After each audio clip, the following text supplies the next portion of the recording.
Ya, mientras nos permiten ingresar a la opción para poder compartir con ustedes el material, vamos comentando algunas cositas sobre el tema del día de hoy.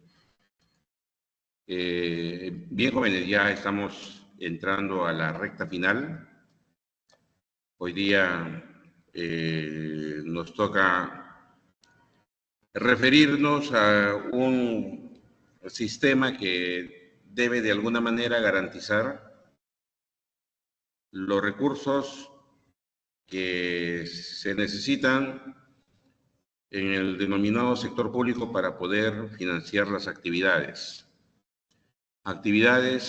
de las dependencias públicas, las actividades que sean programadas para un año, por ejemplo, en los ministerios, en los gobiernos regionales, en las municipalidades, en las universidades públicas, como San Marcos. Dependemos de un presupuesto que nos pueda dar el gobierno. Y en función a ese presupuesto desarrollamos las actividades. Seguramente que quisiéramos hacer pues más actividades. Sin embargo, la restricción presupuestaria es un freno, ¿no? Impide que podamos extender más nuestros servicios.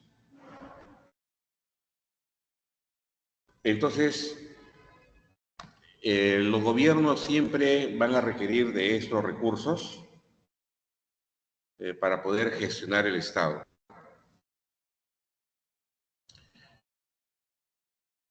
Y eso ya tiene que ver con lo que es la recaudación.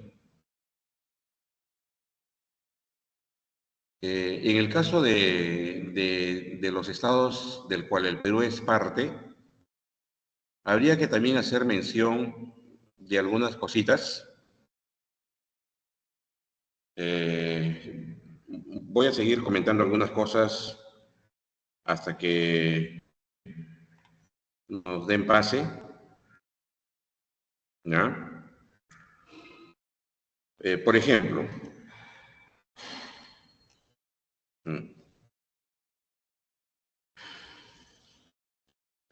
¿por qué en el sector público se necesitan de recursos para que haya una gestión por parte de los funcionarios públicos, de las autoridades, de los empleados, de las empleadas que laboran para el Estado?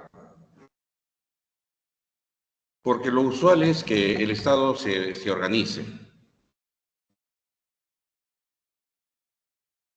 Y sabemos que un Estado que se organiza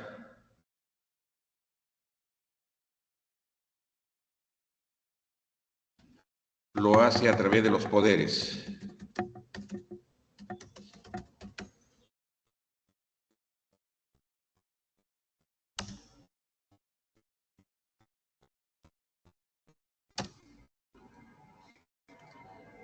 ¿Cuáles son esos poderes? Tenemos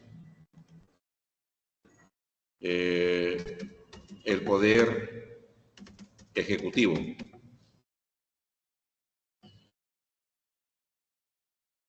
Este es uno de los tres poderes del Estado para nosotros como Estado peruano.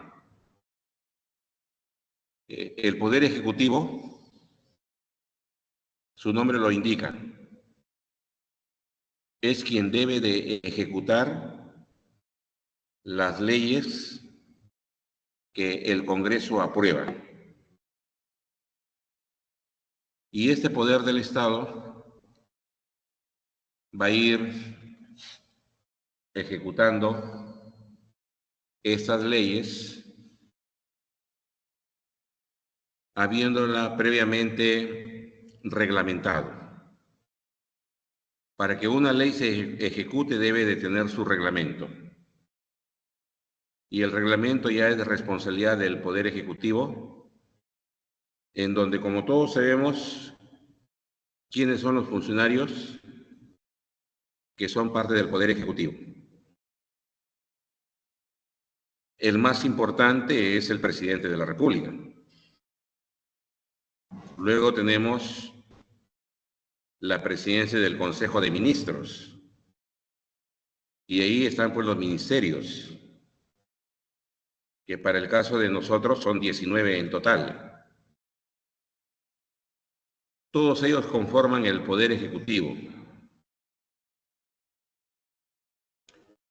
Y repito, su función más importante es la de ejecutar las leyes que el Congreso apruebe.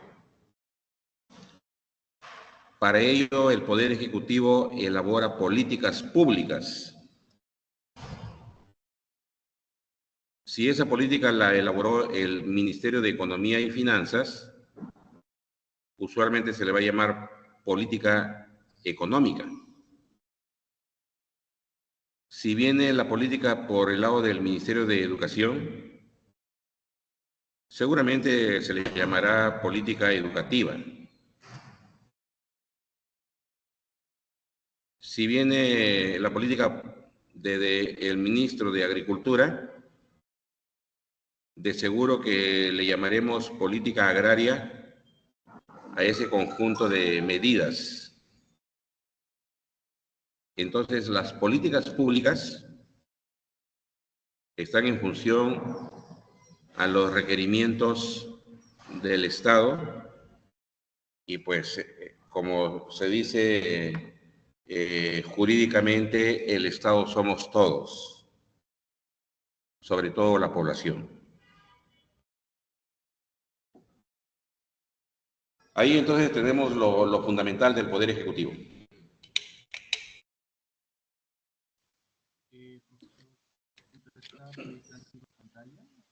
Después tenemos el Poder Legislativo. El Poder Legislativo es el Congreso. La función más importante del Congreso es aprobar leyes. Aprobar leyes. Pero también el Congreso fiscaliza.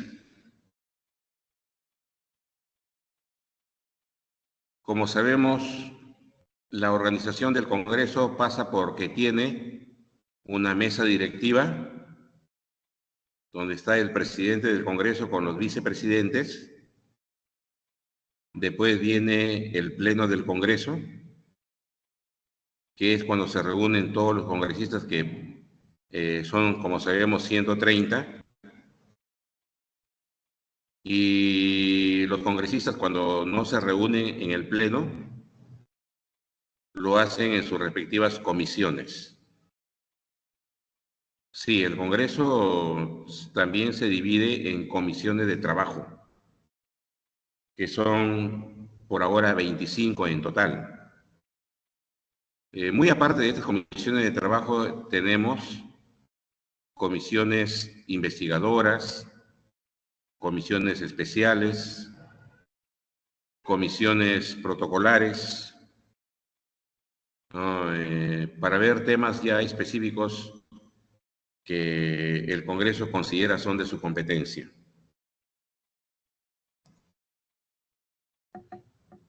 Después tenemos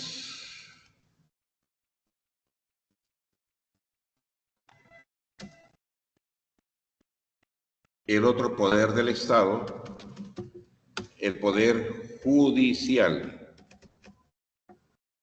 El poder judicial. En el Poder Judicial, la labor más importante es que los operadores de justicia, pues hacen eso, ¿no? Administran justicia. Y el Poder Judicial, como se sabe, cuenta con una Corte Suprema, la Corte Suprema de Justicia, donde están los vocales supremos, que son los que administran justicia. Luego se tiene a las Cortes Superiores en cada distrito judicial en el país. Y luego tenemos a los juzgados. Juzgado especializado, juzgado de paz. Así es como se organiza el Poder Judicial para poder administrar justicia. Y luego que las personas, bajo sospecha de haber infringido la ley, tienen que ser procesadas ante los jueces. Al término del proceso, una vez habiendo investigado a la persona y todo lo demás, si se le encuentra responsable a la persona de ese delito, pues afirmaremos que ahí la sentencia tiene que ser condenatoria. Pero si la persona logró demostrar su inocencia, no es culpable del delito que se le imputaba, entonces tiene que dejársele libre. Ahí la sentencia va a ser absolutoria. Se le va a tener que absolver a esa persona. Y si el caso lo requiere, se le deberá pagar una indemnización civil. Esa indemnización es para poder resanar el daño, el perjuicio del cual esa persona pudo haber sido objeto. Porque si estuvo detenida, peor, pues, ¿no? Hay personas que en algunos casos la detienen y después del proceso se encuentra, pues, que la persona es inocente. Pero ya estuvo, pues, en prisión preventiva 6 meses, 12 meses, 18 meses, ¿no? Y posiblemente ya hasta perdió su trabajo. Ahí se le ha cometido un daño, pues, a la persona, ¿no? A través de sus abogados, estas personas que consideran han sido perjudicadas por el Estado a través del Poder Judicial, tienen que exigir una reparación. De ahí se origina la denominada reparación civil, ¿no? Cuando se le encuentra inocente a la persona, se le deja libre. Esos son los 3 poderes del Estado. Sin embargo, hay algunas instituciones del Estado peruano que gozan de autonomía.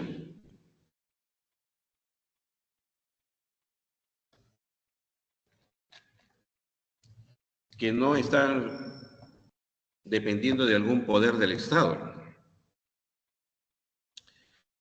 Menciono algunas de estas instituciones públicas que tienen autonomía. Ahí está, por ejemplo, el Ministerio Público,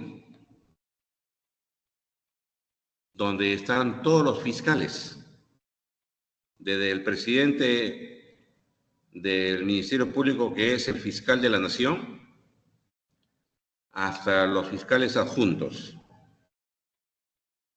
También está la Junta Nacional de Justicia. Es un órgano autónomo. Si recordamos, la Junta Nacional de Justicia reemplazó a otro órgano autónomo, a la cual se le llamaba el Consejo Nacional de la Magistratura.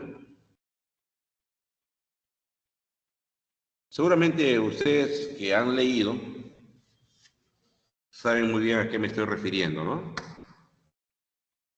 El Consejo Nacional de la Magistratura cambió de nombre. Hoy le conocemos como Junta Nacional de Justicia. También tenemos como órgano autónomo al Jurado Nacional de Elecciones, a la Oficina Nacional de Procesos Electorales, a la RENIEC, donde usted ha ido y ha tramitado su DNI. ¿No? RENIEC, el Registro Nacional de Identificación y Estado Civil. También aquí encontramos al Tribunal Constitucional, a la Contraloría General de la República y otras instituciones. Y por supuesto también están las universidades. Las universidades. Pero las públicas nada más, ¿no? Las privadas no. Me refiero a las universidades públicas. Universidad Nacional Mayor de San Marcos, Universidad Nacional de Trujillo, Universidad Nacional San Luis Gonzaga de Ica, Universidad Nacional de Lambayeque Pedro Ruiz Gallo, Universidad Nacional San Cristóbal de Huamanga, Ayacucho, etcétera. Entonces, ahí tenemos una base de lo que es la estructura del Estado peruano. Ya está presente, por favor, la persona que administra la plataforma para que me dé pase y poder compartir el material. Si está presente, por favor, que me permite ingresar.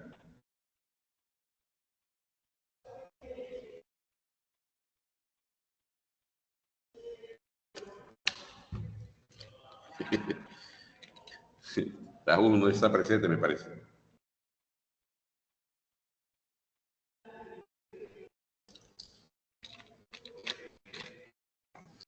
Bueno, hay que continuar.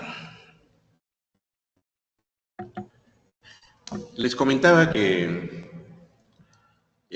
ahora vamos a hablar un poco de las funciones del Estado. Funciones del Estado. Sabemos muy bien que el Estado tiene muchas funciones, pero nos interesan las funciones de carácter económico, porque es lo que hoy vamos a desarrollar.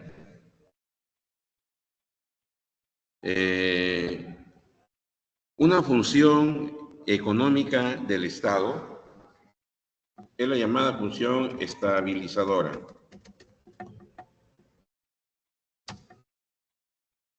La función estabilizadora, que consiste que a través del Banco Central de Reserva, que también es un órgano autónomo, se logre que los precios se mantengan en un nivel adecuado, que no se alteren muy pronto, que no manifiesten sobre todo un incremento en tiempos bastante cortos, porque eso estaría reflejando un proceso inflacionario en la economía. Por eso es que el Estado, el sector público, a través del Banco Central de Reserva, establece su política monetaria para poder hacer un adecuado control de los precios en los mercados. Entonces, lo que busca el Banco Central es que los precios se mantengan estables. De ahí viene lo de la función estabilizadora. Así que el Estado tiene pues esta tarea de no permitir que los precios se incrementen rápidamente o de manera muy exagerada. En eso consiste la función estabilizadora. Después tenemos la función reguladora. La función reguladora se da porque en los mercados hay empresas que pueden realizar prácticas monopólicas. Sí, así como lo escuchan. Prácticas monopólicas. Porque son esos monopolios. Entonces, el monopolista siempre va a querer sacar ventaja de su posición dominante, ¿no? Del mercado donde opera. Y el Estado le va a poner un alto, ¿no? Dice, no, no te voy a permitir que exageres con los precios de lo que quieres vender en ese mercado. Entonces, la tarea del Estado, del sector público, es de regular esos mercados dominados y concentrados por la presencia de monopolios. El mercado de agua potable aquí en la ciudad de Lima es un monopolio a través de Sedapal. Telecomunicaciones, celulares, monopolio, Movistar. En telecomunicaciones, ¿no? Ahí debe regular ese mercado Occitel. Indecopi defiende la competencia y sanciona las prácticas monopólicas. Entonces, ahí con esto que comentamos, se está dibujando la función reguladora del sector público del Estado en la economía. Repito, por eso es que tenemos a los entes reguladores como Indecopi, Occitel, Ocitran, SUNAS, entre otros. Después tenemos la función proveedora.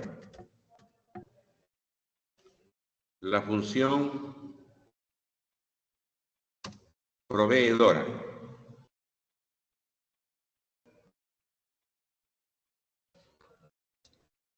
Esta función del sector público tiene que ver con la inversión pública. Repito, tiene que ver con la inversión pública. Entonces, el Estado también tiene que invertir para contribuir al bienestar de las familias y la mejora de la actividad empresarial. Y para ello, como parte de su inversión en las familias y en las empresas, el sector público tiene que generar toda una infraestructura, tiene que proveer de infraestructura a los agentes económicos.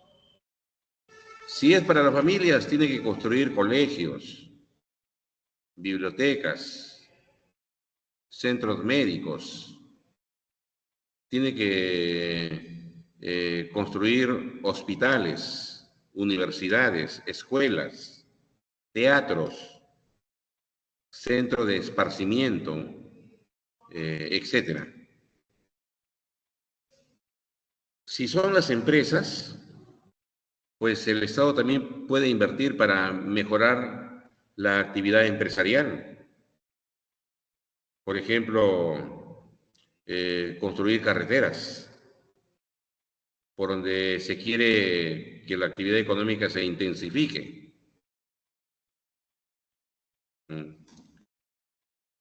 La vez pasada comentábamos que los pueblos de la zona andina en nuestro país, como si los sintiéramos muy distantes, muy alejados. Pero a veces ese alejamiento ya no es de carácter físico, geográfico, ¿no? Sino ya es porque falta pues infraestructura. De repente un pueblo de la zona andina no está geográficamente muy distante, muy lejos, pero por no tener una buena carretera, no podemos ni arribar ni visitar ese lugar. aún estando relativamente cerca a la ciudad, ¿no? Aquí a Lima, que es la capital. Entonces, en eso consiste la fusión proveedora. Cuando el Estado invierte.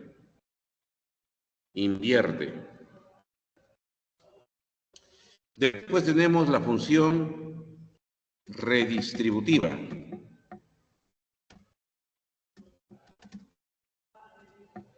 La función redistributiva. Desde el Estado se tiene que redistribuir la riqueza. Y esto se hace a través de los programas sociales. Cuando se ejecuta a través del Ministerio de Desarrollo e Inclusión Social un programa de darles una pensión a las personas en situación de abandono y que forman parte del grupo de las personas de la tercera edad, el Estado les apoya con un ingreso que es de 250 soles cada 2 meses. 250 soles cada 2 meses es lo que se llama el programa social Pensión 65. Pensión 65. Después está beca 18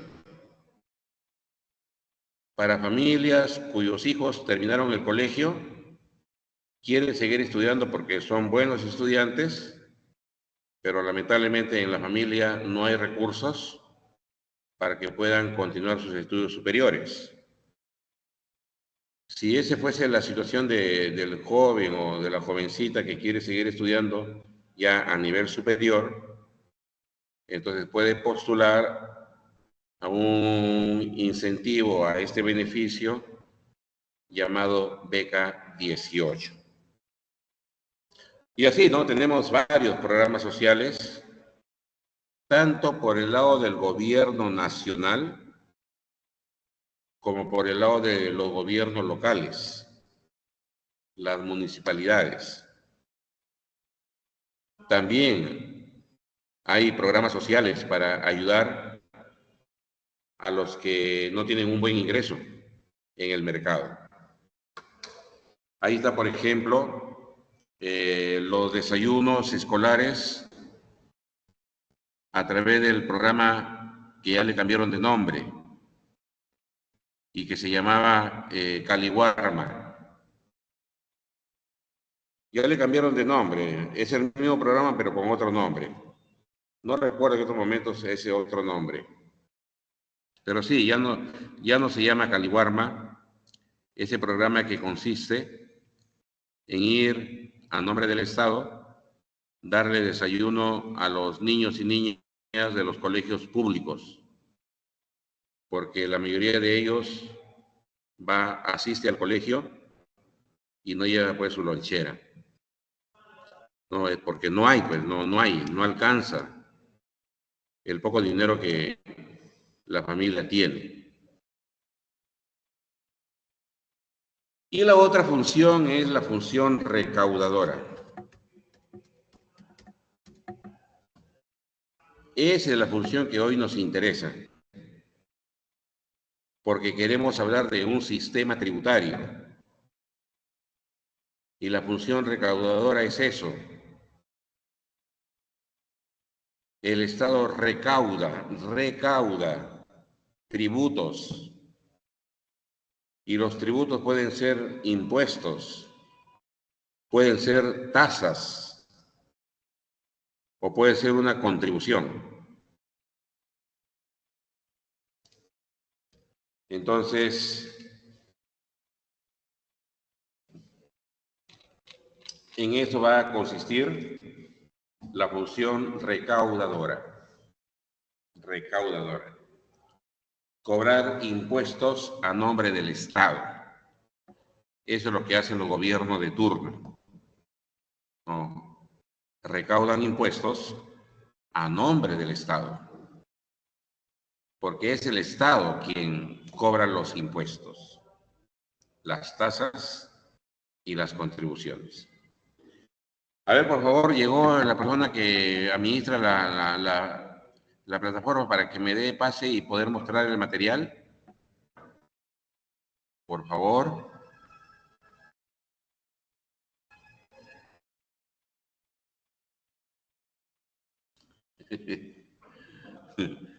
Ha ingresado y se ha ido, creo. Regresa a fin de ciclo. Porque ustedes jóvenes no están viendo el material, ¿no? No, profesor.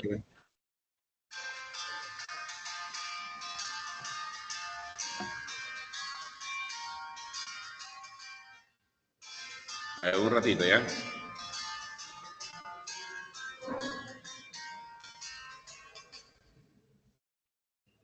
Aló.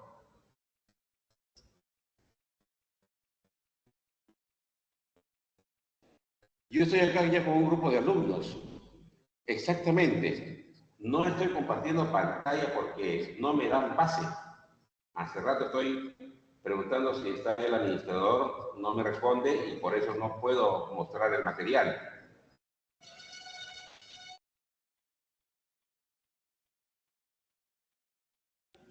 No, los alumnos sí me están escuchando. Sí, por favor, el que está administrando la plataforma, que me dé pase. Ya, gracias.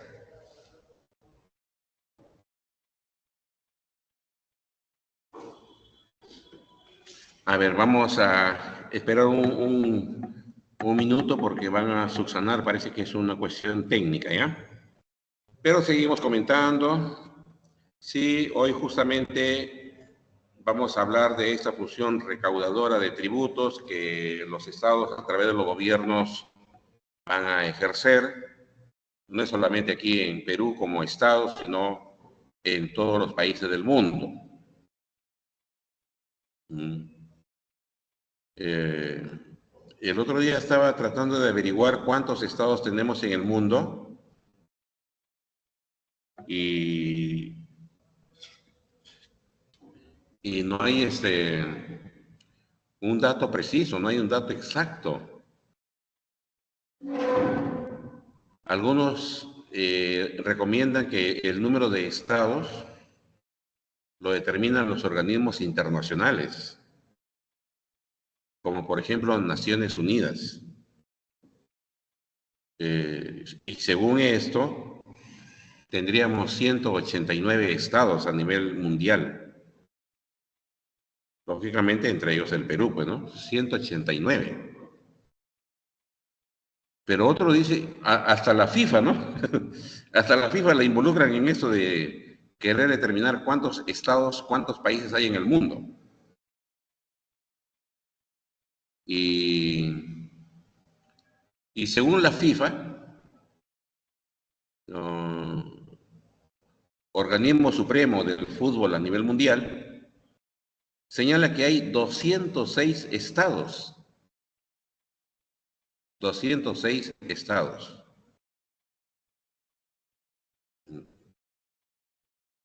Y hay otro punto de vista, ¿no? Que, por ejemplo, no se les dé el nivel de estado, no se les dé la categoría de estado y que se les desconozca como tales a países como Cuba, ¿no? A países como Cuba. ¿Recuerdan ustedes que Joe Biden, antes de dejar la presidencia en Estados Unidos, quiso resarcir en algo el hecho de que Cuba durante décadas no era considerado como un país para que sea parte de los organismos internacionales, porque recibió una sanción en vista de que en los años 50 y 60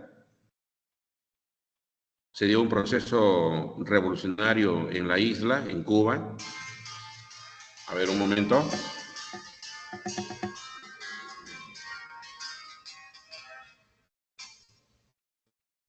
¿Escucho?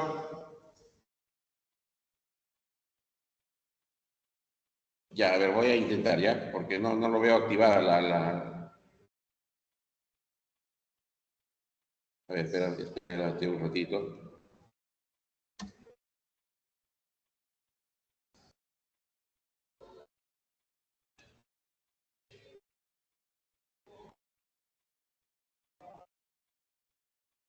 Ya lo tengo ya.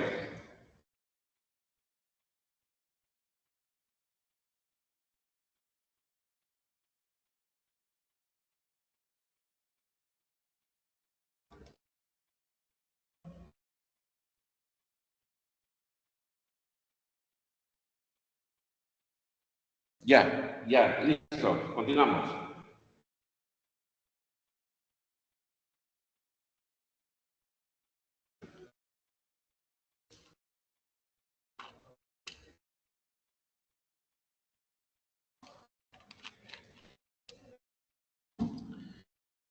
Bien, entonces vamos ahora sí, jóvenes, a continuar. Ya hemos hecho algunos comentarios previos al tema que hoy vamos a desarrollar.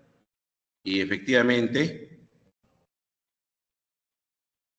hoy corresponde hablar del sistema tributario. Y el sistema tributario lo derivamos de la función recaudadora del Estado. Porque cuando el Estado, a través de los gobiernos, recauda los tributos, lo debe de hacer teniendo la seguridad de cómo se van a administrar esos recursos. Y aquí estamos hablando de dinero, porque cuando decimos hay recaudación de impuestos, eso es dinero, dinero que va a ingresar a las arcas del Estado y que luego se va a gastar. Cuando a través de un presupuesto público se le asigne a las diversas instancias del Estado. Entonces, vamos a hablar un poco de las finanzas públicas, porque de lo que aquí se trata es que a través de todo un sistema tributario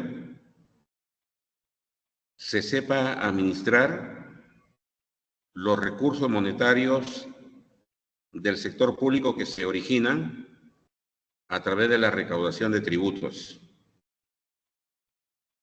Entonces, eso es parte de lo que también podríamos llamar finanzas públicas. Finanzas públicas. A ver, ahora sí ya ven el material, ¿no? Sí, profesor. Ya, listo entonces. Aquí tenemos un esquema de lo que es el sistema tributario. El sistema tributario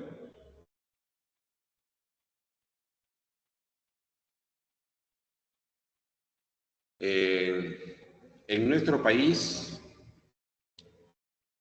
está constituido por normas tributarias. Y la norma tributaria más importante es el Código Tributario. El Código Tributario. En el Código Tributario se determina cuáles van a ser los tributos que le da potestad al Estado peruano de poder recaudar esos recursos, de poder recaudar ese dinero. Entonces, ahí en el Código Tributario aparece que los principales tributos son los impuestos, luego tenemos las tasas y cerramos con las contribuciones. Ya luego vamos a dar ejemplo de cada uno de estos tributos. También como parte del sistema tributario hay otras normas tributarias, como es el caso de las leyes, que como dijimos en la parte introductoria, son discutidas y aprobadas en el Congreso. Por ejemplo, de congresos anteriores, hoy tenemos la ley del impuesto a la renta, que es una norma tributaria que se aplica en nuestro sistema tributario. Repito, la ley del impuesto a la renta. Pero también hay ley del impuesto selectivo al consumo. Hay ley del impuesto general a las ventas, el IGB. Entonces, los tributos que pagamos están debidamente respaldados por leyes, principalmente. Y como dicen los especialistas, estas leyes procuran evitar lo que en jurisprudencia se llama vacío legal, ¿no? Entonces, esos vacíos legales podrían generarse cuando el Estado quisiera cobrar un tributo, pero que al no haber una ley estaría cometiendo hasta un delito tributario. Porque los únicos tributos que podemos nosotros pagar y estamos en la obligación de pagar al Estado son aquellos tributos que están debidamente reglamentados, tienen su norma jurídica, cuentan con el respaldo legal de una ley. Entonces, esas leyes, esas normas, también son parte de nuestro sistema tributario. Luego tenemos la política tributaria.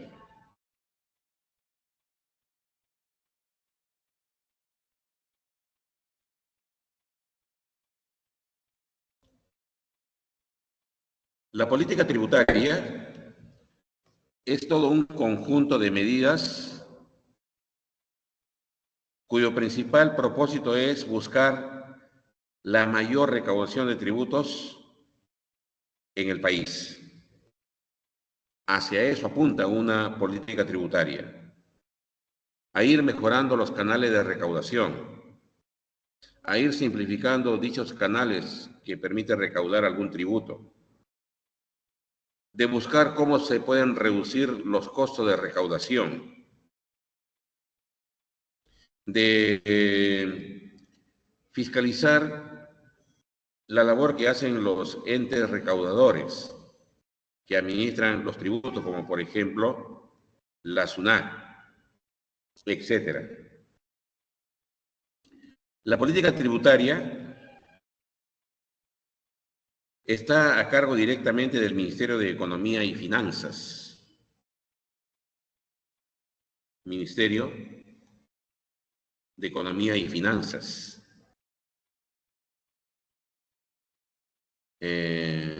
Con el apoyo del Congreso de la República. Porque si, por ejemplo, a sugerencia del Ministerio de Economía, se quisiera incorporar un nuevo impuesto para ser recaudado, eso será posible siempre y cuando el Congreso haya aprobado la ley que regula ese nuevo tributo, ese nuevo impuesto. Por eso, tanto el Congreso como el Ministerio de Economía y Finanzas están comprometidas estas instituciones públicas en que la política tributaria logre su objetivo de recaudar más recursos para que los gobiernos con más recursos, se supone, deben de gestionar mejor el Estado. Sobre todo para que el Estado pueda brindar buenos servicios. los servicios que le competen en favor de la población.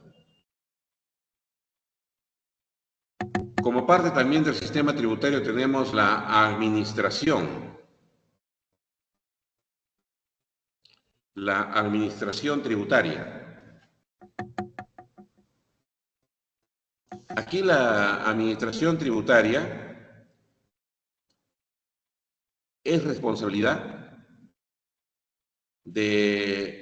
a nivel nacional de la SUNAT, la Superintendencia Nacional de Administración Tributaria.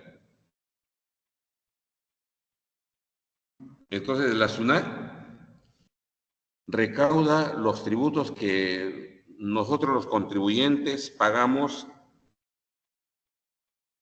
dentro del territorio nacional. Por ejemplo, el impuesto a la renta es un impuesto que pagamos todos aquellos que percibimos un ingreso. También está el impuesto general a las ventas. El impuesto general a las ventas, el IGB, que grava el consumo que realizamos. Cada vez que consumimos, en el precio que pagamos por ese bien o ese servicio, viene incorporado el IGB, que es 18% de lo que pagamos por ese bien o ese servicio.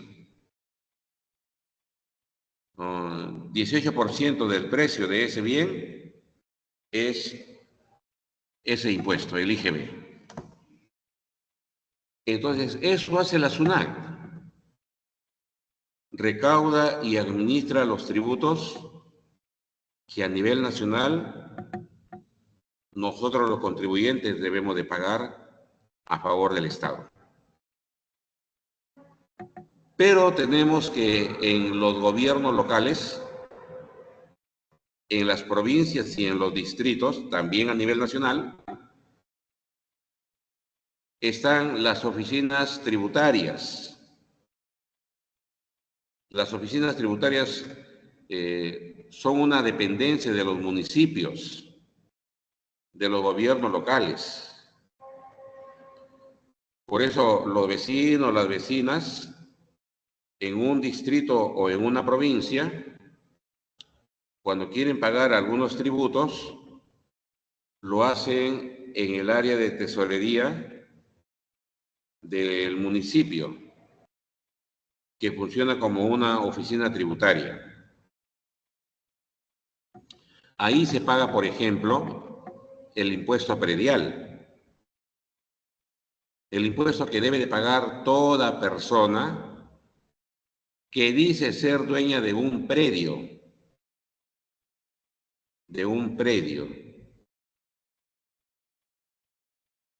Ahora, el predio puede ser rústico.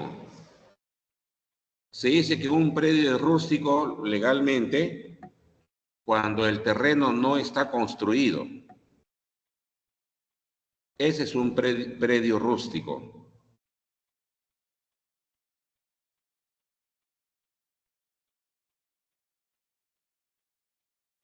El predio urbano es cuando sobre ese terreno ya hay una construcción. Se ha levantado alguna obra.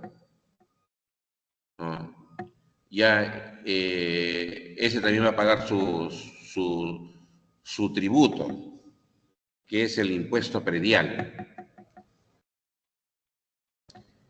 Entonces, esos ejemplos que he dado último son también tributos, pero administrados por las municipalidades, ya no por la SUNAT.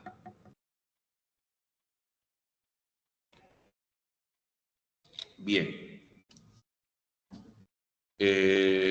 Vamos a ver otros aspectos del sistema tributario.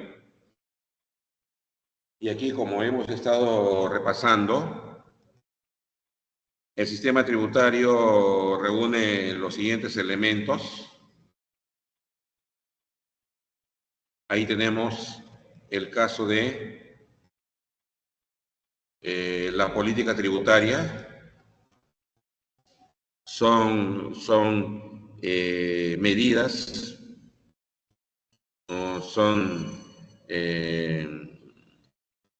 procesos que en el caso de nosotros los ejecuta el Ministerio de Economía y Finanzas con el propósito de ir mejorando la recaudación tributaria. Esa es la política tributaria, conjunto de medidas para mejorar la recaudación de tributos, principalmente los impuestos. La administración tributaria, ya hemos dicho, encabezada por la SUNAT, y secundada por las tesorerías de los municipios. Sí, las tesorerías de los municipios también recaudan tributos que corresponde pagar a los vecinos de un distrito o de una provincia. Esa es la administración tributaria. Las normas legales, también ya lo comentamos, como toda ley, las normas de carácter tributario deben ser respetadas. Deben ser respetadas. Hay que acatarlas, ¿no? Para ser un buen contribuyente, para tener un buen historial como tal. De no acatar alguna norma tributaria, lo más probable es que tengamos que ir a comparecer ante las autoridades, que son por los jueces en este caso. Y si nos encuentran culpables de ese delito tributario, podemos terminar en prisión. Sí. ¿No? Por eso es que hay que cumplir con las normas, no solamente de carácter tributario, sino cualquier otra norma, para no poner en riesgo nuestro desplazamiento por el territorio del país sin ninguna restricción. Es decir, para gozar de libertad.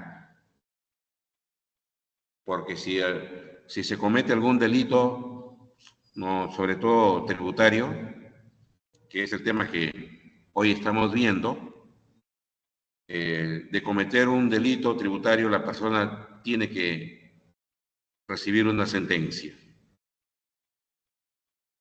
Eso también ya lo hemos comentado. Y continuamos. Lo que le decía, ¿no? Aquí vamos a tratar de ser lo más conciso posible, ¿no? Sistema tributario, el código tributario, los tributos, impuestos, tasas y contribuciones. ¿Cuáles son los tributos que son de competencia del gobierno central? El gobierno central. Ahí tenemos el impuesto a la renta. El impuesto a la renta grava los ingresos de las personas, sean jurídicas o naturales. Jurídicas, por ejemplo, las empresas. Naturales, nosotros. Nosotros somos personas naturales. El impuesto a la renta tiene categorías. No, tiene categorías. Ya en un momento lo vamos a ver. El impuesto general a las ventas, el IGB, como ya también lo comentamos, retiene el 18% respecto al precio de un bien o de un servicio que hayamos solicitado. Por eso le decía que en el precio de lo que compramos para consumir ya viene incluido el 18%. Entonces nosotros pagamos 18% más por un bien o un servicio para que ese 18% termine en manos del Estado a través de los entes respectivos. En este caso va a terminar en manos de la SUNAT. El impuesto selectivo al consumo grava la venta de bienes suntuarios, tales como los cigarrillos. Los cigarrillos. Cuidado con los cigarrillos electrónicos. Cuidado con los cigarrillos electrónicos. Son más letales que los cigarrillos comunes, que producen cáncer al pulmón.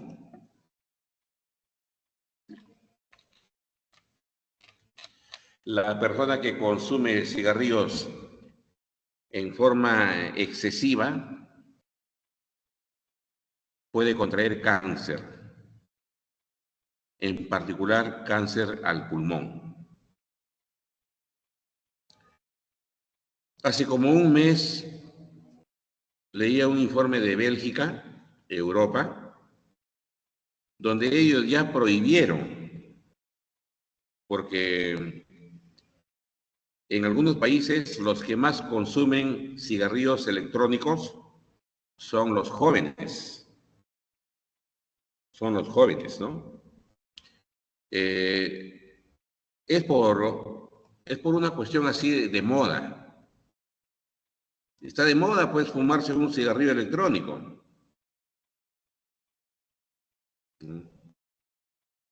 O los jóvenes muchas veces lo hacen para llamar la atención de los adultos. Otros lo hacen porque quieren sentirse ya personas bastante adultas, con decisiones propias, ¿no? Con lo que comentábamos hace un momento. Quieren sentirse con autonomía.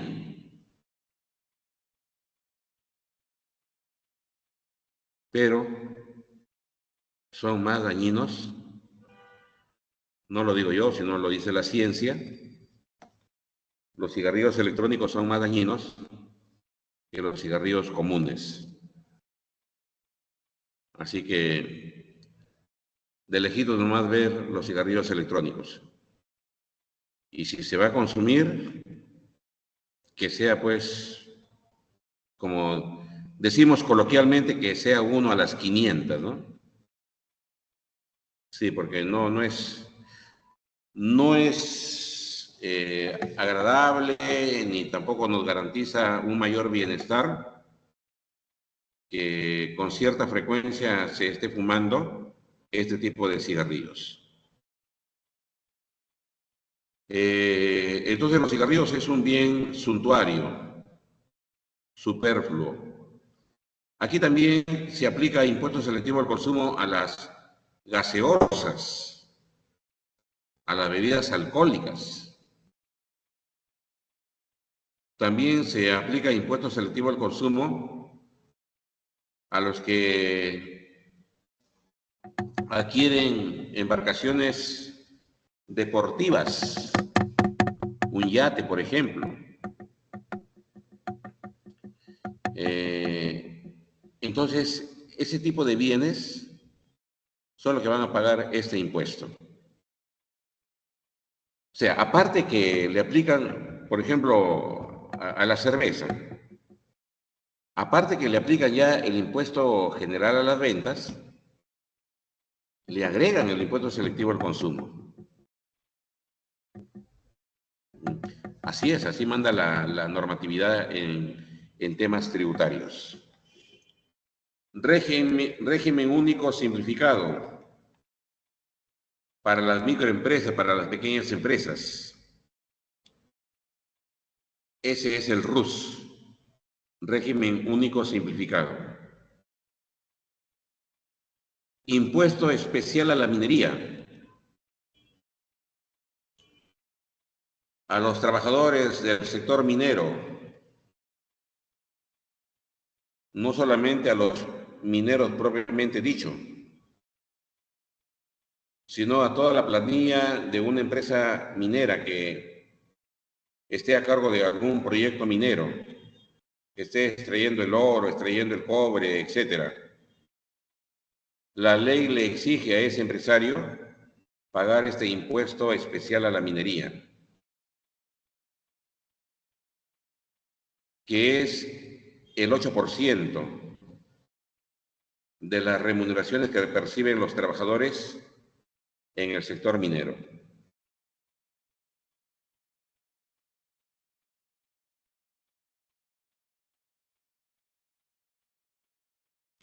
Después tenemos los aportes al Seguro Social de Salud.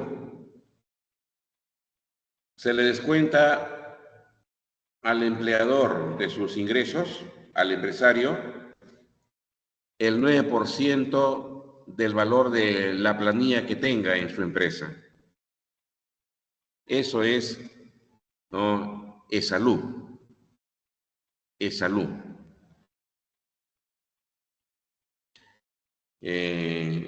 Después tenemos aportaciones a la Oficina de Normalización Previsional.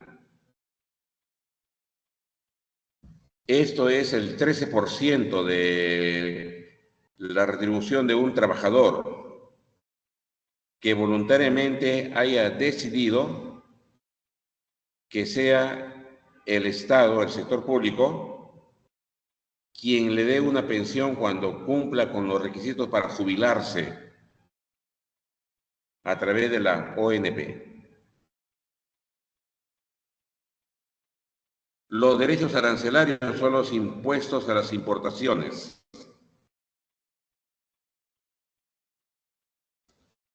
¿Recuerdan parte del discurso de Donald Trump? Él está empecinado, está convencido que su gobierno debe de imponer aranceles a los productos que quieran ingresar a sus mercados. Hace pocos días, ustedes seguramente también lo vieron por las noticias, tuvo un cierto enfrentamiento con el presidente de Colombia y porque Donald Trump, como ya sabemos, quería que Colombia acepte el primer grupo en este caso colombianos, que han sido detenidos en territorio norteamericano y cuya presencia en este país venía siendo irregular, es decir, ilegal.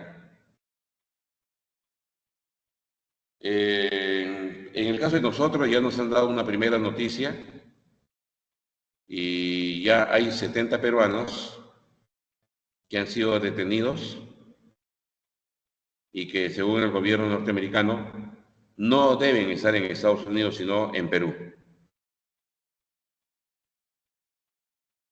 ¿no? Y nos lo van a enviar, no van a regresar estos compatriotas porque bueno, no han estado en una situación regular en Estados Unidos.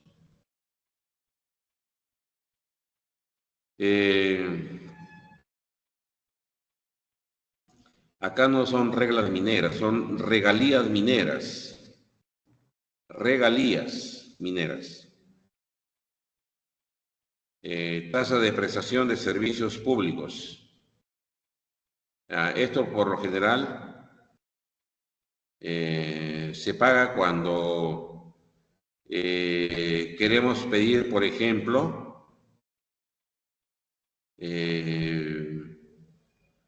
una constancia de estudios en una universidad pública. Pagamos una tasa. Cuando la persona quiere tramitar su licencia de conducir, lo que llamamos coloquialmente brevete, hay que pagar. Eso no es gratis. Y el Estado, a través de la SUNAT, en coordinación con el Ministerio de Economía, van viendo a cuánto en valor monetario debe de ascender cada una de las tasas que quieran implementar. Los municipios, los gobiernos locales, ¿qué es lo que administran y recaudan? El impuesto predial.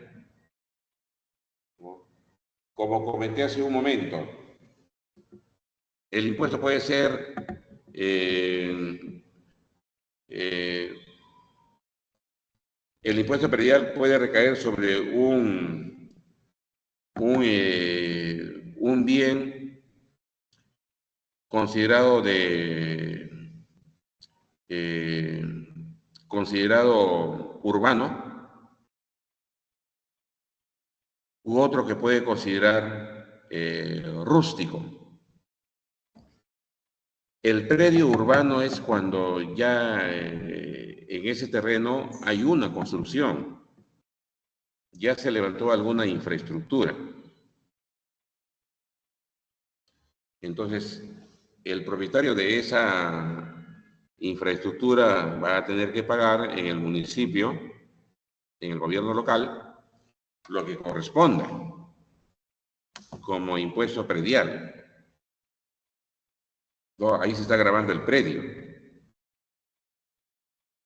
El impuesto a la alcabala, cuando hay compra-venta de algún inmueble, pasando por nuevamente los terrenos.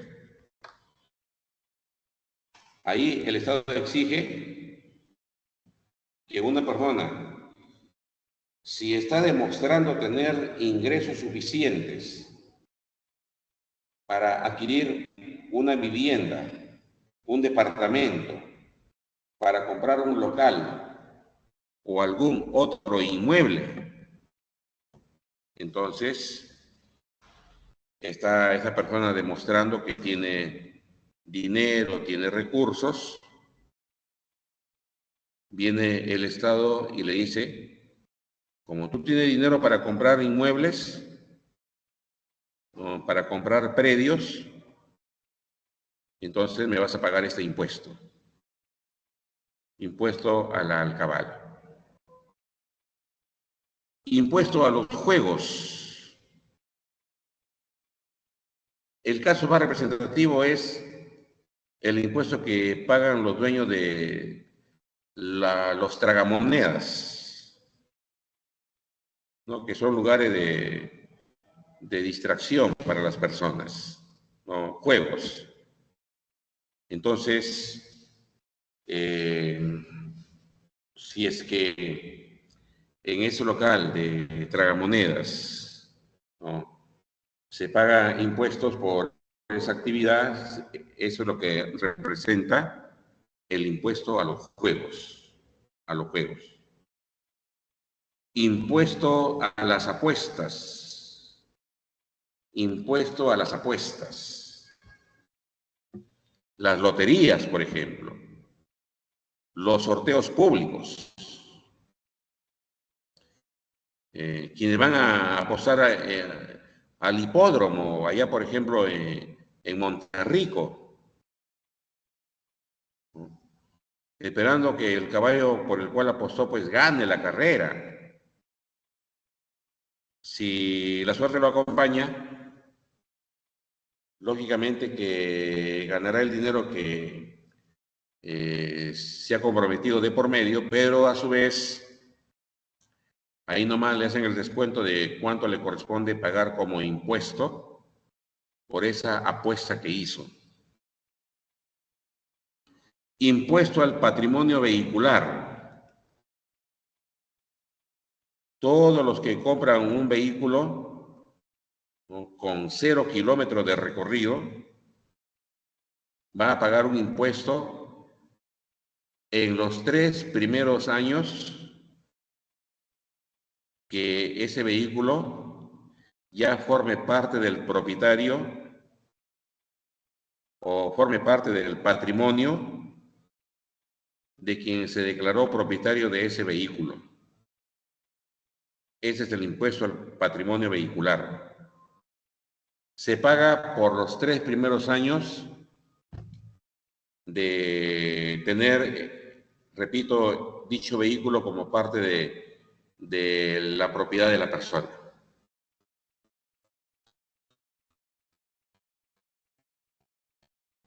Y ahí también están las contribuciones que le han puesto para otros fines. Para otros fines. Tenemos el caso de la contribución a SENATI, el Servicio Nacional de Adiestramiento de Trabajo Industrial. ¿Qué dice la norma? Todas las empresas ubicadas en alguna industria, sí, escuche bien, solamente las empresas industriales. No interesa en cuál de las industrias se ubique esa empresa, tiene la obligación de hacer esta contribución. SENATI, que significa Servicio Nacional de Adiestramiento al Trabajo Industrial.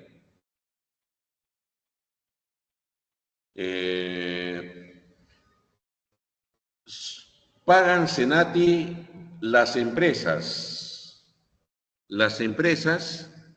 repito, ubicadas en alguna industria de la economía, puede ser la industria de calzado, la industria de alimentos, la industria de bebidas, etc.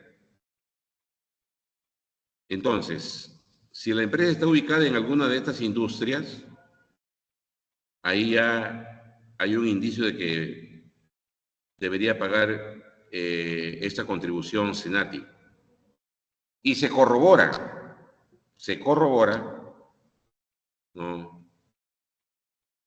Cuando se pide la planilla, SUNAC le va a pedir la planilla a los representantes de estas empresas para verificar que tenga más de 20 operarios, más de 20 trabajadores. Si una empresa solamente demuestra tener 10 trabajadores, no está obligada a pagar esta contribución llamada SENATI.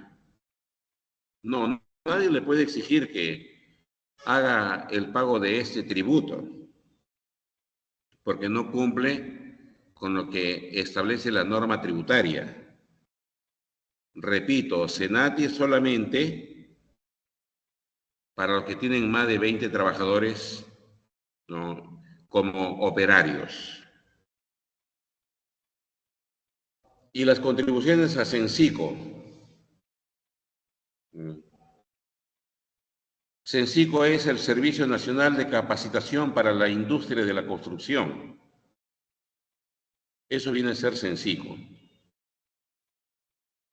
Sí, se le exige a las personas ubicadas en la industria de la construcción, es decir, todas las empresas constructoras van a tener que pagar CENSICO. Y con el dinero que se recauda, ¿no?, a partir del cobro de este impuesto,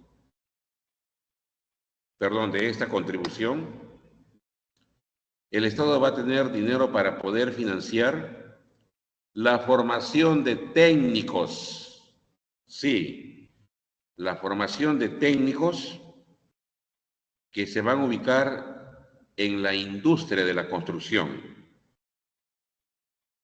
ya sea como albañiles, ya sea como fierreros, ya sea como carpinteros, como encofradores, ya sea como enchapador de mayólicas, ¿no? De pisos, etcétera. Entonces, en Censico, ahí se estudia para formar parte de la industria de la construcción, ¿no? Esos son los técnicos que forma Censico. Y se financia, repito, con los aportes de esta contribución por parte de las empresas ubicadas en la industria de la construcción. Las demás empresas no están obligadas a pagar esta contribución llamada Censico.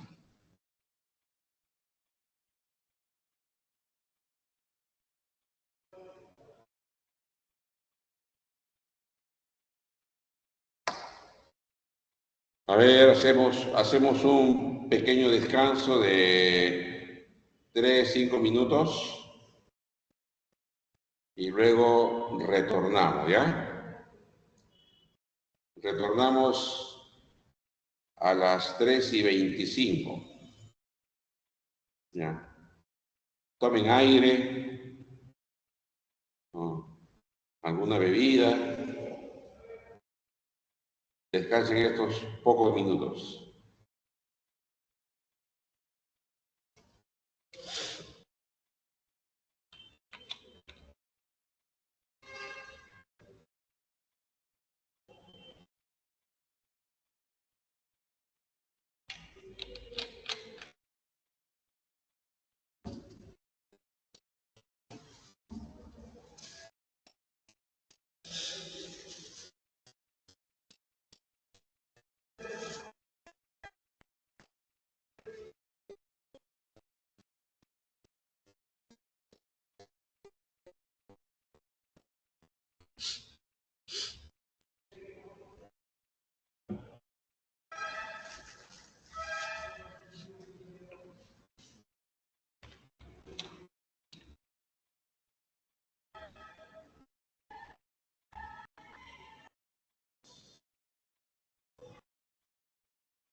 Bien, ahora sí vamos a continuar, jóvenes.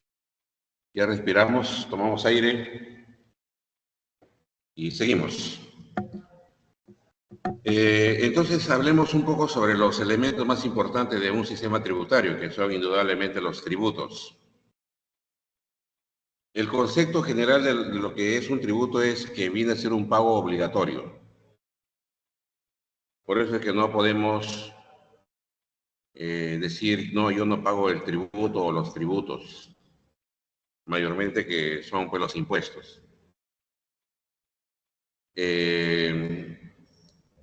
Y el único que nos puede exigir, nos puede obligar a pagar estos tributos es el Estado, a través de las autoridades, lógicamente. Y nosotros los contribuyentes tenemos la obligación de pagarlos.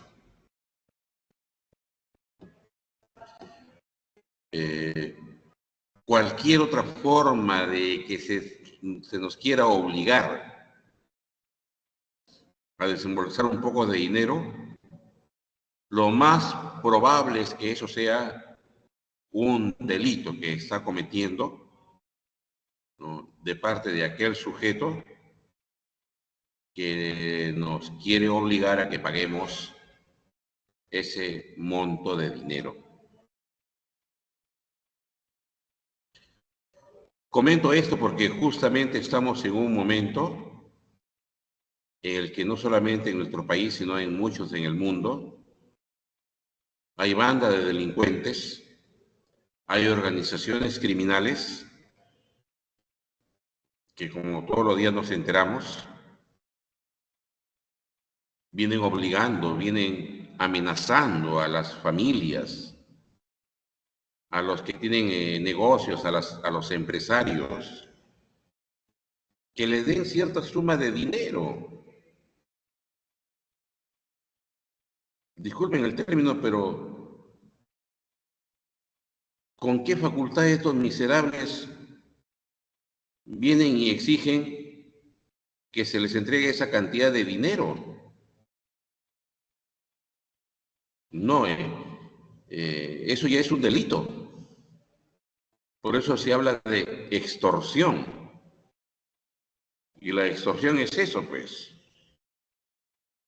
de alguien no autorizado, ¿no?, que obliga, que exige el pago de un monto de dinero hacia otra persona, cuando nadie, absolutamente nadie, le ha dado esa atribución. Por eso hay que condenar, ¿no? Hay que estar en desacuerdo con estos delincuentes que quieren hacerlo como una norma cotidiana, como algo normal, como si estuviera regulado para que ellos cobren ese dinero. No, pues, es delincuencia.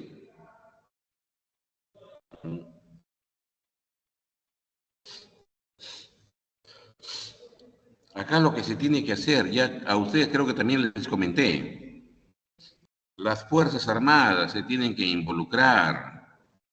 ¿Hasta cuándo lo van a entender las autoridades del gobierno? Y cuando yo digo las Fuerzas Armadas, no estoy pidiendo que saquen de los cuarteles a los soldaditos y los lleven para que estén parados en una esquina o en un paradero del transporte público. No, así no vamos a ganarle a la delincuencia. A la delincuencia hay que combatirla con inteligencia, con inteligencia. Y si yo menciono a las Fuerzas Armadas es porque la Marina, el Ejército y la Fuerza Aérea, su logística e inclusive su personal está mejor preparado, ¿no?, sobre todo logísticamente, respecto a la policía. Hay que saludar que la policía hace todos sus esfuerzos por terminar con esta banda de criminales, pero no es suficiente. Los servicios de inteligencia de la Marina, del Ejército, de la Fuerza Aérea, tienen que ponerse ya al servicio del país, al servicio de la seguridad para todos los peruanos, peruanas. Y no les estamos pidiendo un favor, es así como su obligación. Es una obligación de ellos, de las Fuerzas Armadas, de brindarnos seguridad. Porque ellos se llevan una buena parte del presupuesto, de los tributos que se recaudan.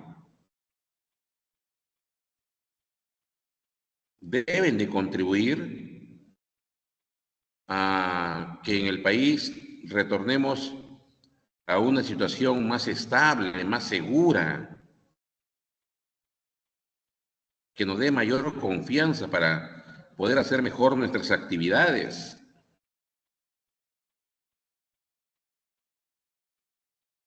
¿Se imaginan ustedes si las Fuerzas Armadas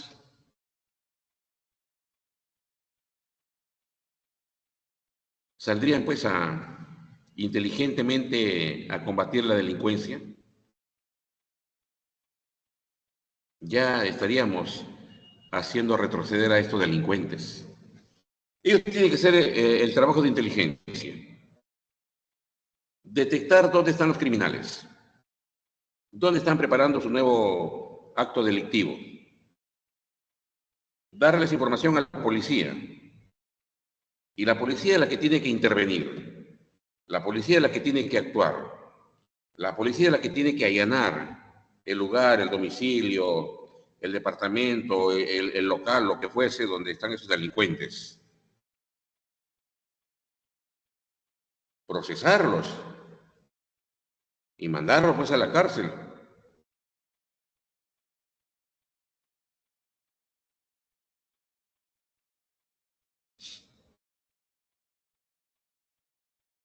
Pero lamentablemente por ahí hay algunos que se están quejando, lloriquean, diciendo que no, las Fuerzas Armadas no están para eso. Las Fuerzas Armadas están para cuidar las fronteras, así lo dice la Constitución. Oiga, sí, pues así era. Así era en el siglo XIX, en el siglo XX. Porque siempre para los estados, para los gobiernos, había pues el riesgo, el temor de que alguien nos invadiera militarmente, como lo hizo Chile en el siglo XIX, que nos invadió militarmente, nos declaró la guerra, como lo hizo Ecuador en los años 40 del siglo XX, guerra con Ecuador. Pero era otro momento. Sí, pues el enemigo acechaba nuestras fronteras y los cañones y fusiles de los militares debían estar apuntando hacia estas fronteras, pero ahora ya no, ya cambió. El enemigo está dentro, el enemigo está dentro y nos está matando.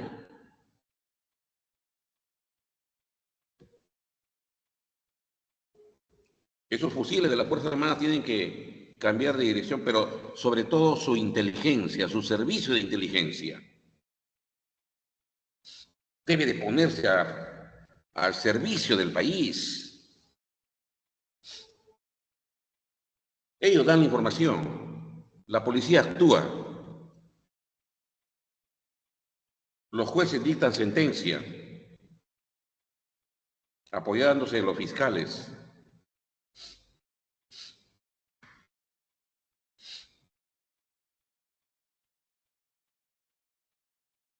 Pero no tenemos, pues, un gobierno fuerte, no tenemos un gobierno, como decimos coloquialmente, de armas tomar. para que esas decisiones políticas, ¿no?, sean decisiones que favorezcan al país, que favorezca a todos nosotros.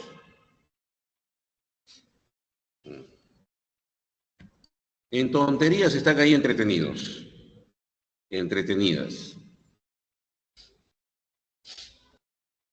perdiendo el tiempo y encima llevándose la plata fácil, ¿no? Dinero que nos cuesta a nosotros obtenerlo para luego parte de ese dinero pagarlo como tributos. ¿Ya? ¿Cuáles son los principios tributarios? Los principios tributarios es la legalidad. Sí. Todo impuesto, toda contribución, toda tasa debe tener un respaldo legal para que el Estado nos diga: estás en la obligación de pagar ese tributo. Aquí está la ley. Acátala como contribuyente. Otro principio: pagamos tributos a aquellos que podemos, aquellos cuyos ingresos nos obliga a que paguemos dichos tributos que nos correspondan. Si es que hubiese alguna persona, alguna familia, cuyos ingresos que percibe son bajos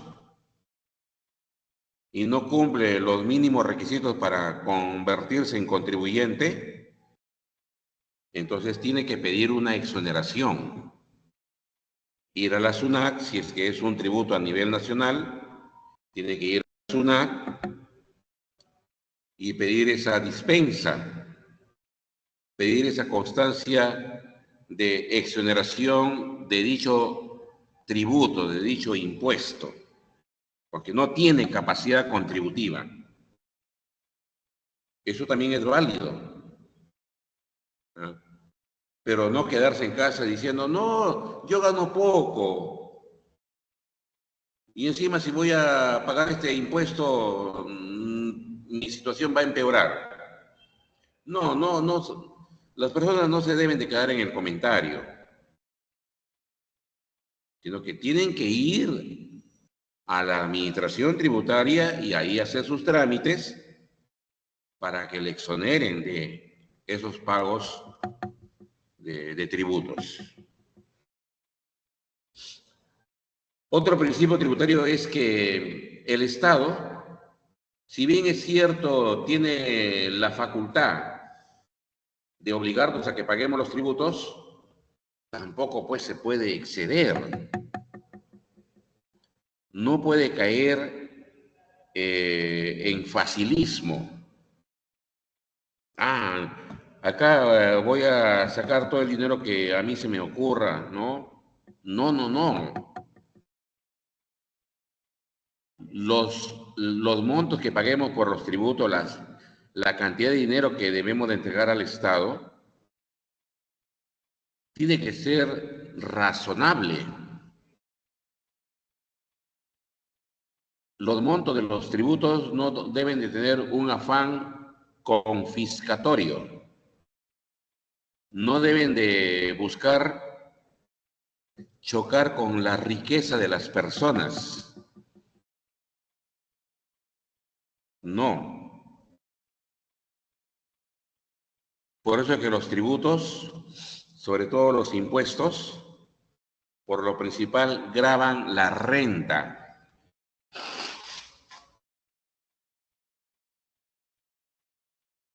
Aquí en nuestro país, lo que más se grava es la renta, los ingresos, más no la riqueza. Porque cuando un tributo ya está chocando con la riqueza de una persona, ya tiene signos, rasgos de confiscatoriedad. Es decir, ya el Estado se está excediendo y le está arrebatando riqueza a esas personas. Entonces, la no confiscatoriedad es también un principio importante en todo sistema tributario. Las clases de tributos, ya lo hemos venido mencionando, son estas. Los impuestos, como todo tributo, es un pago obligatorio y genera una contraprestación indirecta, no es directa esa contraprestación, porque siempre estamos también pensando, ¿y cómo me beneficio? ¿Qué me toca a mí cuando pago mis tributos? ¿Me conviene que pague? ¿No me conviene? ¿Me voy a beneficiar? ¿No me voy a beneficiar? ¿Va a mejorar mi bienestar? ¿No va a mejorar? Entonces, cuando pagamos los impuestos, sí, habrán mejoras, pero esas mejoras no vienen de manera directa, sino en forma indirecta. Porque de repente, con los impuestos que pagamos, el Estado construyó un moderno aeropuerto, ¿no? O una moderna universidad con todos los servicios que hoy una universidad de ese tiempo debe de brindar. De repente yo ya no me vea beneficiado directamente con haber pagado esos impuestos para que se construya ese aeropuerto o esa universidad.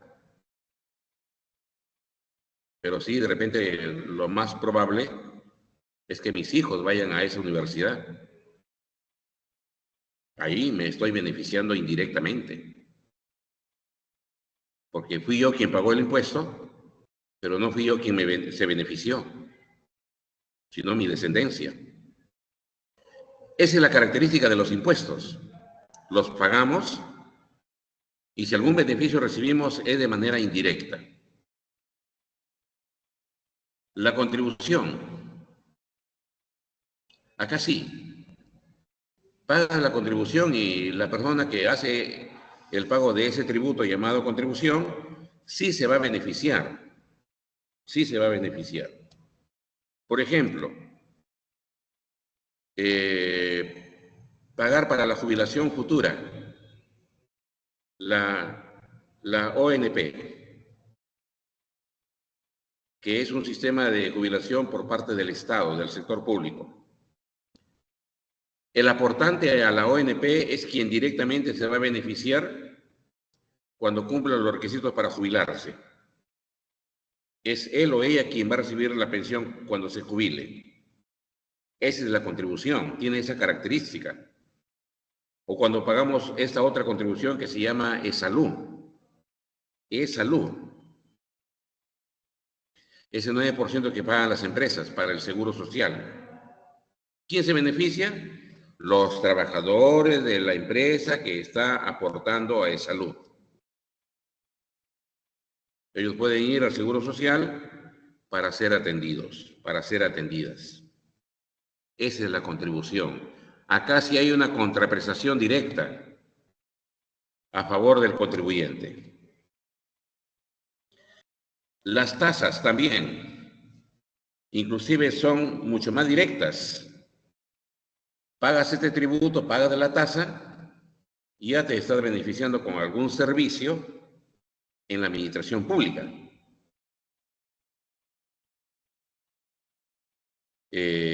Por ejemplo, haces el pago para que obtengas tu documento nacional de identidad.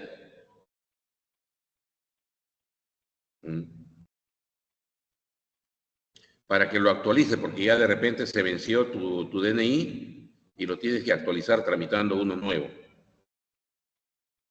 Pagas la tasa y eres tú quien directamente se verá beneficiado habiendo renovado tu DNI. O cuando quieres obtener el denominado brevete, la licencia para conducir un vehículo, igual, hace los trámites, hace el pago, aprueba las evaluaciones, y si todo está bien, te van a dar tu licencia, tu brevete. Ese también es pagar una tasa. Estás haciendo algunos trámites porque quieres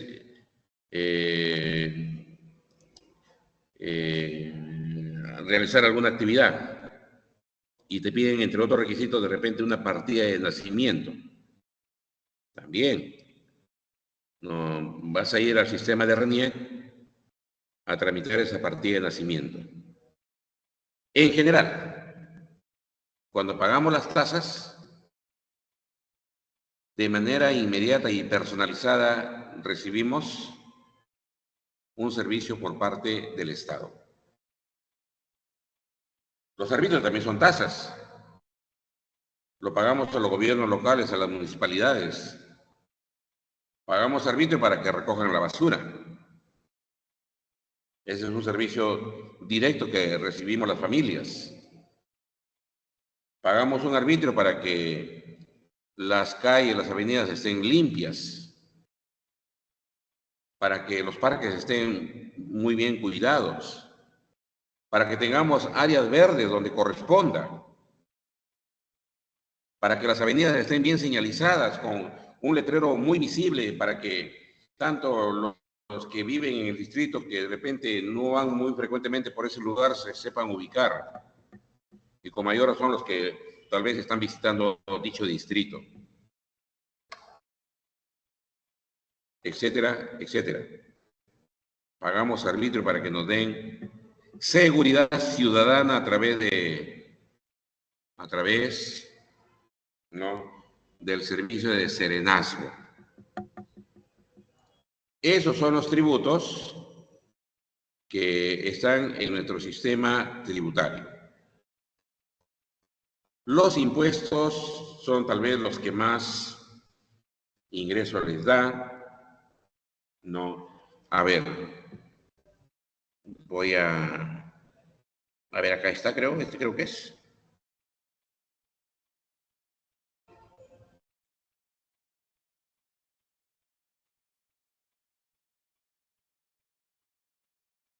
Ya. Espero que lo estén visualizando. Ya.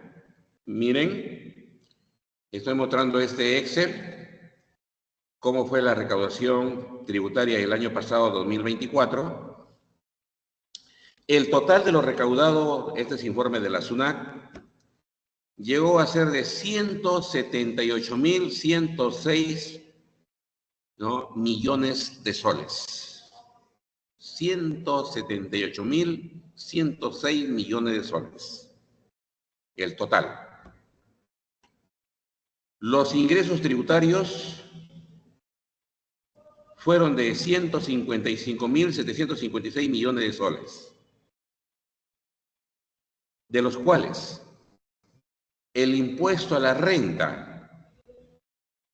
que es uno de los más importantes porque le genera ingresos al país, ingresos al sector público.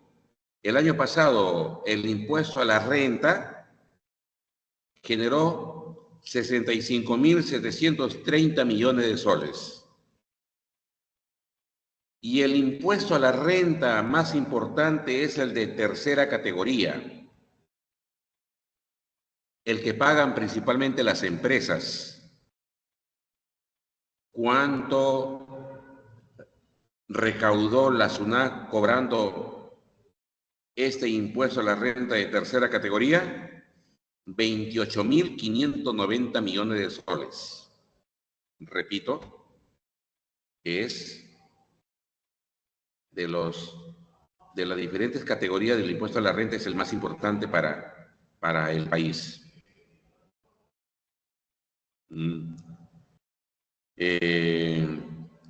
También importante es el de quinta categoría. El de quinta categoría. ¿Ya? Mira, los trabajadores dependientes.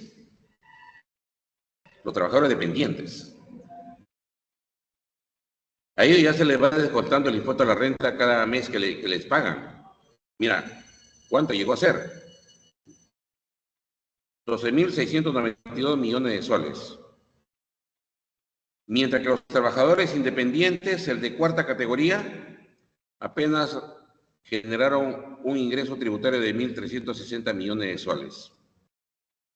Ahí ya vamos teniendo un indicio de evasión tributaria. No lo comento más porque ya estamos sobre la hora. Y como le decía, el impuesto que más ingresos le genera al Estado es el IGB. El año pasado generó un ingreso de 88.416 millones de soles. Y ningún otro impuesto lo iguala o lo supera. Porque en segundo lugar está el impuesto a la renta con 65.000 millones de soles. ¿Ya? Bien, el tiempo es muy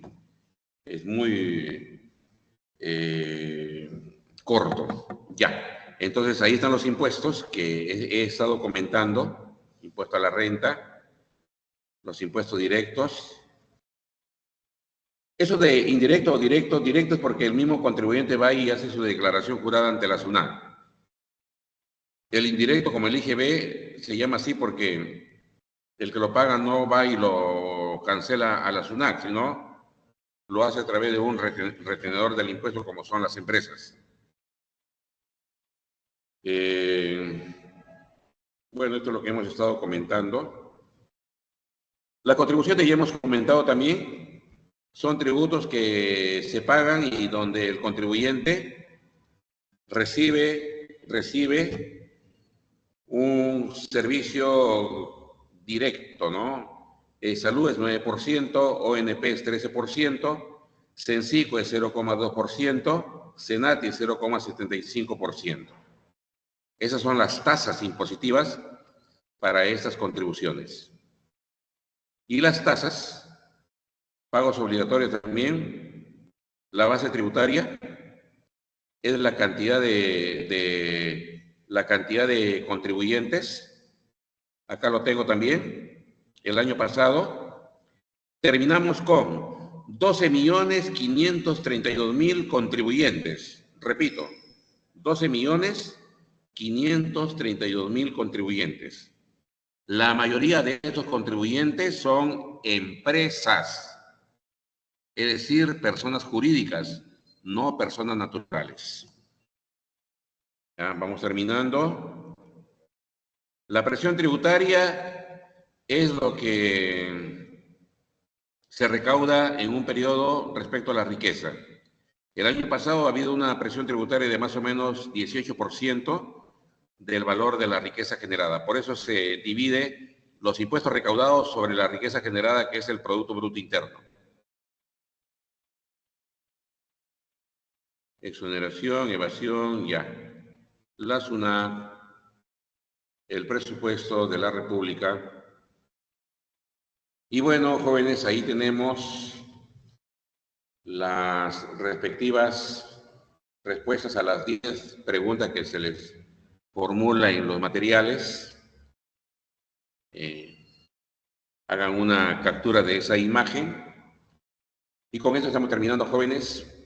Gracias por su participación. Que tengan un buen fin de semana. Estudien, ya falta poco para terminar. Los exámenes de admisión se han adelantado y el tiempo se nos acorta. ¿Ya? No hay que descuidarse. Bien, jóvenes, muchas gracias. Muchas gracias. Hasta luego. Chao, profe. Buenas tardes.